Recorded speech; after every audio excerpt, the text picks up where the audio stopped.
2 years ago, Kabul was on the brink. As the Taliban closed in, thousands scrambled to be airlifted to safety by British troops. Some were lucky. Many more were left to their fate.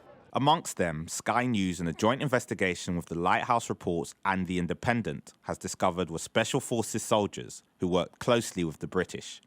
Many of them have now been murdered or tortured by the Taliban. One former soldier who escaped agreed to speak to us anonymously. I did not go back home because I knew that I would be a top target and that I would be targeted by them. So for 2 days, I was wandering in the streets of Kabul, not knowing when I would be killed. Shaheen, whose name we have changed, and dozens like him, were part of 2 elite units collectively known as the Triples, who fought the Taliban alongside British forces and, we can reveal for the first time, were paid salaries by the British government. Shaheen got out, but most of the Triples have been denied access to the government scheme for relocating Afghan allies, with tragic consequences. It was my brother who was martyred by the Taliban. After leaving the airport, he was being observed and followed. Karaman went to our sister's home. He did not leave the house for 10 days, and after those 10 days, when he got out to go to a shop, a group of people shot him.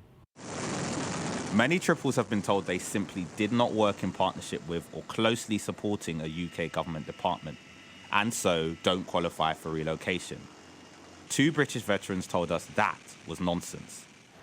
We put this to the Ministry of Defence. In a statement, they said their commitment to relocating Afghans was ambitious and generous.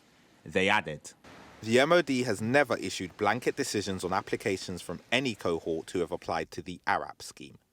All eligibility decisions are made on a case-by-case basis against strict criteria taken in accordance with the immigration rules and based on the evidence provided by individuals." For the Triples, their case is simple. They once proudly wore the Union Jack on their badges. Now, in their hour of need, they want it to mean something. Shingi Marike, Sky News.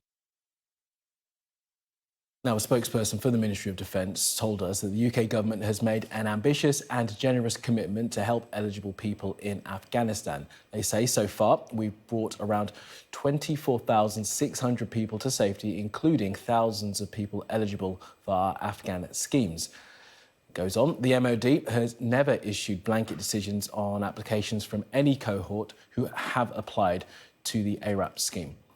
All eligibility decisions are made on a case-by-case basis against strict criteria taken in accordance with the immigration rules and based on the evidence provided by individuals.